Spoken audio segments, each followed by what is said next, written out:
very much understand the sacrifice and the situation of staying away from families for long periods of time, and especially the sacrifice that the families, the wives and children and mothers and fathers are making in this. This is still an unfortunate situation in the world where every border has to be guarded. Since 1947, when we got this wrested it out of foreign powers and got it into our own hands, I think we were too excited about this idea of freedom, and we did not understand what territory means. When I say this, in the running of a nation, usually most nations, unless they were broken up by somebody else, most ancient nations are formed on the basis of geographical features. But we broke up in a hurry and we put lines which are very difficult to guard.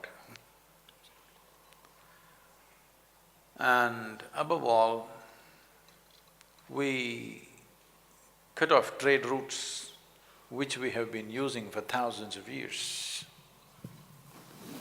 We've been trading with Damascus, Jerusalem, Greece, Rome for thousands of years through these routes, and we cut that off on the western border, and the eastern routes have been on forever. We cut that off on the eastern border and we made a nation. Somewhere we were too excited about the idea of freedom, not really looking at the making of a nation.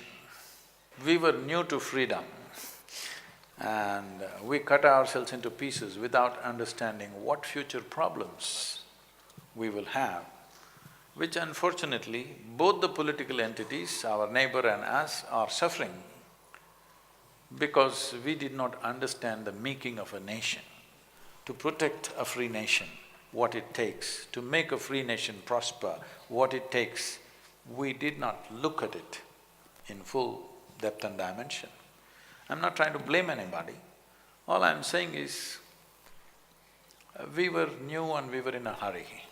In many ways, the troubles of our armed forces are related to this, the kind of terrains we have placed them in without reason, in plain open land sometimes.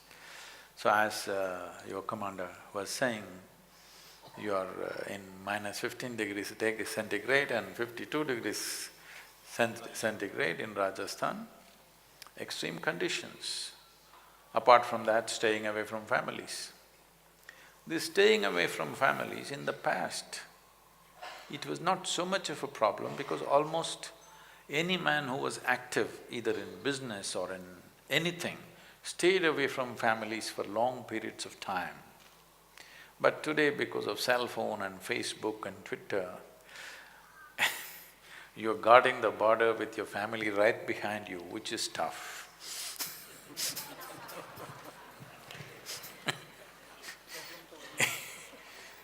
They've come very close to the border, your family, which is tough. Because when you're doing certain type of jobs, not only soldiering, when you're doing certain type of jobs, your women and children should not be around you. You cannot do that job well. It will bring so much concern and fear that you cannot do the job well. But this is the modern life, that they're everywhere. Every 5 minutes they can call you. There are issues like this is the trouble of the modern times, but at the same time, it is also a solace for the families that they can be in touch with you. But I can imagine what will happen to the families and to you. Suppose there is some kind of action, at that time, if you turn on your cell phone and let them hear the gunfire, this is going to be a disaster. I really don't have a solution for that. But we can teach you something, all the forces, where keeping your calm keeping your chemical balance in the system. I'm not talking about even mental balance, more fundamental. Keeping your chemistry in balance so that you can handle these things is possibility. But for this modern day communications, I would say excessive communication, not just for the soldiers, for everybody too much of communication is a bit of an issue, but we have to learn to deal with it.